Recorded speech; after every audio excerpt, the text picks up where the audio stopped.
De Jésus-Christ selon saint Matthieu.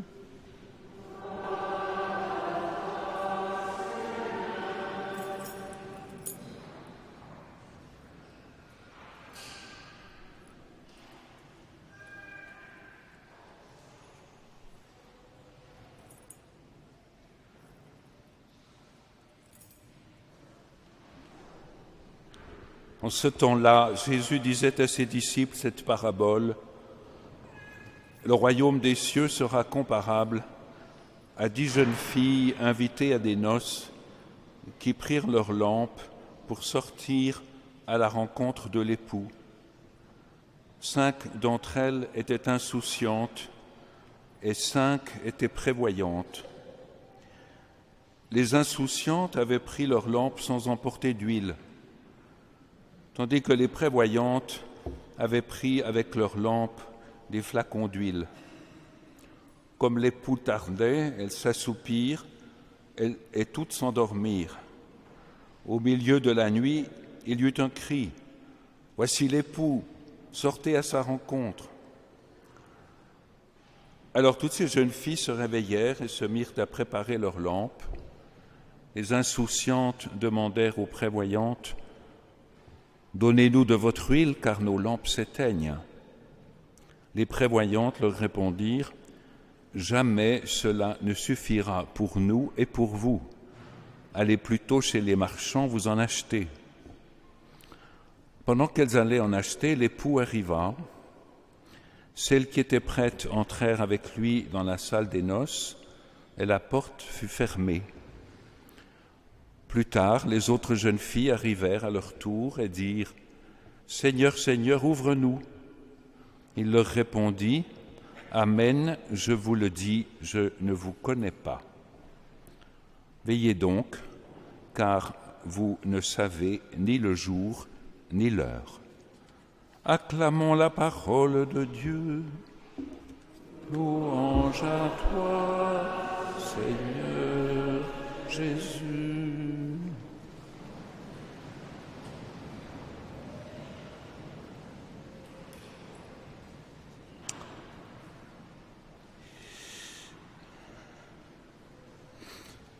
Alors, évidemment, il y a quelques jeunes filles parmi notre assemblée,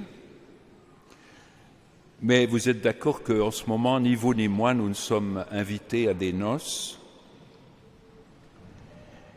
Et donc, nous allons essayer de comprendre ce qui se passe et en quoi cette parabole provocante, presque choquante, parce que, d'une part, celles qui ont suffisamment d'huile ne partagent pas avec celles qui n'en ont pas, et puis que ça se termine d'une manière fort brutale avec l'époux qui dit devant la porte fermée, ou derrière plutôt la porte fermée: « Je ne vous connais pas. » Imaginez-vous, nous tous ici ce matin, qu'un jour, derrière une porte qui serait fermée, nous entendrions le Christ nous dire: « Je ne vous connais pas. » Alors il y a parfois dans les évangiles quelque chose d'un peu brutal, et je crois que ça fait partie de la pédagogie évangélique. D'abord, rappelons-nous une chose des noces en Galilée à l'époque du Christ. Alors on ne va pas dérouler tout la manière dont ça se passait, mais ici ces jeunes filles, elles sont invitées, mais elles ne sont pas les seules invitées. Il y a un moment où l'époux sort chercher l'épouse dans la maison des parents de l'épouse. Et puis, ça prend un certain temps, et on ne sait pas quand le mouvement inverse se passe. C'est-à-dire que, portant son épouse, l'époux arrive à sa propre maison. C'est exactement le moment qui se passe ici. C'est au milieu de la nuit. Les jeunes filles invitées se sont endormies. Celles qui ont de l'huile, celles qui n'ont pas d'huile. Et puis il y a un cri qui retentit: « L'époux arrive, sortez à sa rencontre. » Ah oui, les nuits de mariage, ça dure longtemps, la fête dure longtemps. Alors ça ne se déroule pas tout à fait de la même façon de nos jours, mais c'est très beau de se rappeler cette manière galiléenne dont se déroulaient les noces. C'est aussi au cours de noces de ce genre qu'a eu lieu le miracle des noces de Cana, où l'eau est changée en vin. Ici, dans la parabole, l'époux, ce n'est pas le Christ directement, c'est un marié et une mariée d'une noce en Galilée, à l'époque du Christ.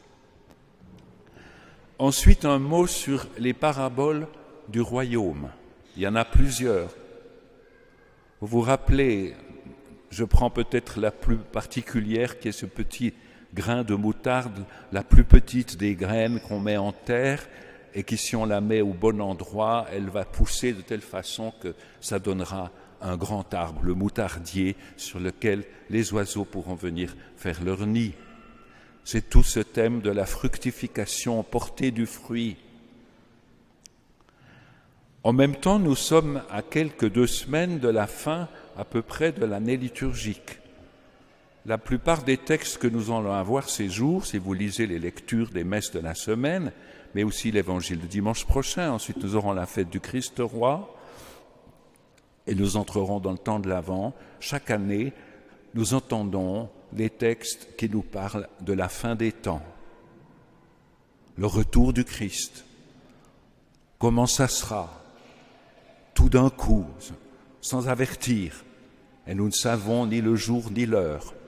C'est à la fois ni le jour ni l'heure de notre mort, ni le jour ni l'heure du retour du Christ. Autre chose avant d'entrer dans le vif du sujet de la parabole. Le royaume, il est déjà là. C'est peut-être la chose la plus difficile pour nous à réaliser. Le Christ le dit de manière très nette dans le chapitre 17 de l'évangile de Marc. Quand des disciples qui sont autour de lui lui disent « ça sera quand, ça sera comment, ça sera où ?» Toutes ces questions très concrètes et normales que nous pouvons poser et qui ont été posées au Christ. Et le Christ répond « ça ne sera pas ici ou là, le royaume de Dieu est au milieu de vous. » Ce qu'il faut comprendre et que ne pouvaient pas comprendre ceux qui l'entendaient, c'est qu'il est lui-même le royaume. Fin de l'évangile de Matthieu au chapitre 28, « Je suis avec vous tous les jours jusqu'à la fin des temps. » Or, il est avec nous, avec sa parole, avec les sacrements, avec notre lien baptismal, avec chacun d'entre nous, avec son amour pour nous, avec ce qu'il nous a donné sur la croix et dans la résurrection du jour de Pâques. Et nous sommes justement dans cette période de l'année liturgique où nous sommes entre, je dirais, la prise de conscience que oui, malgré tout ce que notre monde vit d'horrible, et je ne veux pas ce matin entrer en matière sur cette horreur, mais vous la connaissez, vous la suivez, elle nous entoure, et elle est monstrueuse, de part et d'autre, et de beaucoup de parts et d'autres de ce monde. Pas seulement à Gaza, pas seulement en Israël, pas seulement en Ukraine, mais aussi au Soudan dont on ne parle plus, aussi au Nigeria dont on ne parle plus, aussi en Birmanie dont on ne parle plus, aussi en Colombie dont on ne parle plus. Et voyez, tout ça continue avec la violation quotidienne du droit international humanitaire, tout ce qui doit être fait pour les blessés, pour les femmes, pour les enfants, pour les vieillards, pour les malades. Alors malgré ça, le Christ nous dit, le royaume, il est là, parce que je suis avec vous, pour que vous ne désespériez pas, pour que vous vous retroussiez les manches. Alors maintenant, entrons dans le gras du sujet, c'est-à-dire cette fameuse huile. Il y a celles qui sont prévoyantes et il y a celles qui sont insouciantes. Alors regardons ça d'un peu plus près parce que c'est là que nous sommes concernés. Et si nous voulons vivre ce royaume maintenant, malgré ce monde affreux, alors en Suisse, évidemment, beaucoup moins, nous sommes privilégiés, mais si nous voulons pouvoir traverser cette épaisseur de l'histoire, il faut que nous soyons prévoyants. Et comment est-ce que nous pouvons l'être? Je crois avec ce que la première lecture nous a mis devant les yeux, avec l'utilisation chaque jour en nous par le don de sagesse, du don de sagesse, qui va nous faire quoi? Nous faire prendre conscience de nous-mêmes, de notre propre rapport à la foi. J'en suis où? Est-ce que je vis vraiment du Christ? C'est ce don de sagesse qui va faire que je vais entretenir quelque chose de la lumière qui est en moi. Samedi dernier, j'ai célébré un baptême à Saint-Pré. Un petit garçon, 15 jours, encore tout rouge de sa naissance, qui s'appelle Noé. Magnifique nom. Ça nous rappelle l'alliance, la première alliance de Dieu avec nous.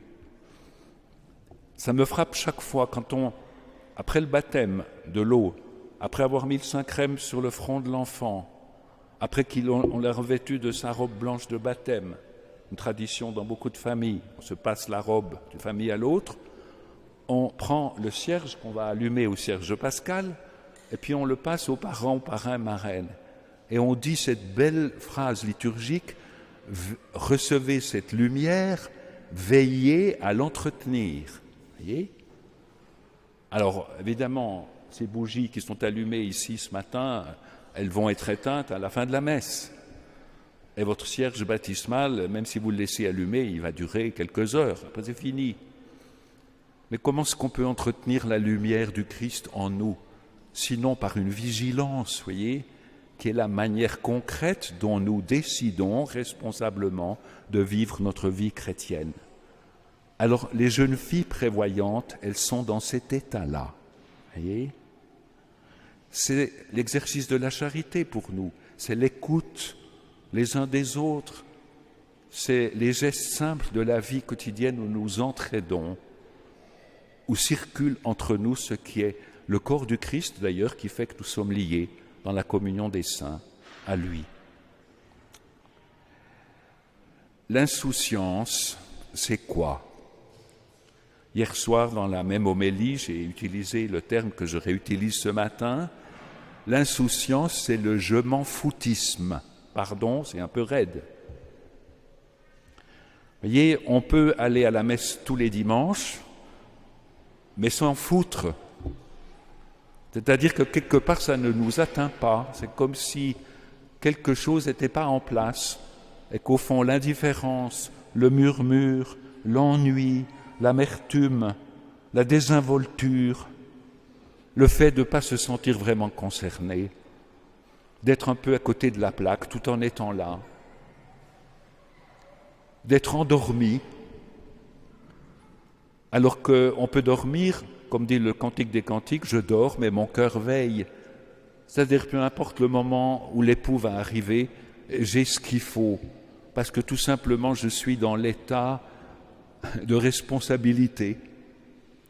Alors cette parabole, elle n'est pas là pour nous culpabiliser, mais je crois qu'elle est là pour que nous nous bougions les uns et les autres sur les lieux où nous nous en foutons. Vous voyez ?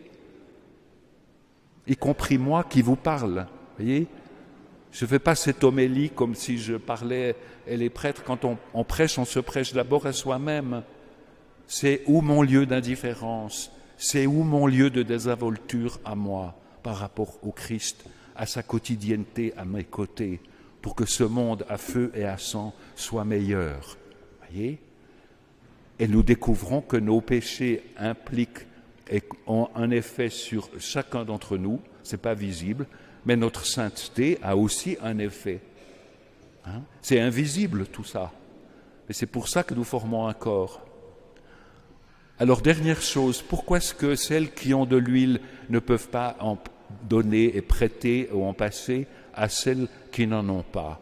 Ce qui paraît le moins chrétien des lieux des paraboles évangéliques. Pourquoi? Et ça c'est capital. Nous mourons seuls, nous naissons seuls, nous vivons nos maladies seuls, nous vivons nos joies et nos peines seuls, en fait. Bien sûr que nous sommes entourés, bien sûr que nous nous prenons les uns les autres dans la prière, bien sûr que nous sommes des intercesseurs les uns pour les autres. Mais un seul peut prendre la place de nous, dans notre naissance comme dans notre mort, c'est Jésus-Christ. Voyez ? Si vous êtes malade, je ne peux pas être malade à votre place. je peux prier pour vous, venir vous voir à l'hôpital, et on peut être plusieurs à venir et organiser quelque chose qui est très beau. Voyez? Nous allons célébrer bientôt une veillée pour la prière pour les malades. Mais moi, je ne peux pas prendre la place de quiconque meurt. Je ne peux pas me mettre à la place de quelqu'un qui est à Gaza maintenant, et même si j'y suis, entre ceux qui sont en train d'essayer de faire tout ce qu'ils peuvent pour opérer alors qu'il n'y a plus d'électricité dans les hôpitaux, mais les médecins ne peuvent pas être à la place de ceux qui doivent être soignés. Et c'est ça qui est souvent désespérant et devant lequel nous sommes souvent interdits parce que nous ne pouvons pas nous mettre à la place des autres. Donc je suis seul à pouvoir faire ma réserve d'huile. Je suis seul à exercer ma responsabilité. Au final, comme on dit, au final. Donc, cette parabole, elle est très forte. Et quand on entend l'époux qui dit « je ne vous connais pas », c'est terrible. Parce que ça vise quoi? Ça vise notre indifférence, ça vise notre « je m'en foutisme » par rapport à lui. Je ne te connais pas parce que tout simplement tu ne me connais pas. Tu ne me rencontres pas. Tu ne m'écoutes pas. Alors secouons-nous, ayons nos lampes allumées, veillons à l'entretenir, allons acheter de l'huile quand il faut et interprétons cela chacun à nous, à notre aune, à l'intérieur de notre propre vie personnelle. Voyez. Et rappelons-nous, la grandeur, et là on touche le mystère du Christ. Un seul peut prendre la place de tous. Un seul. Jésus-Christ. Amen.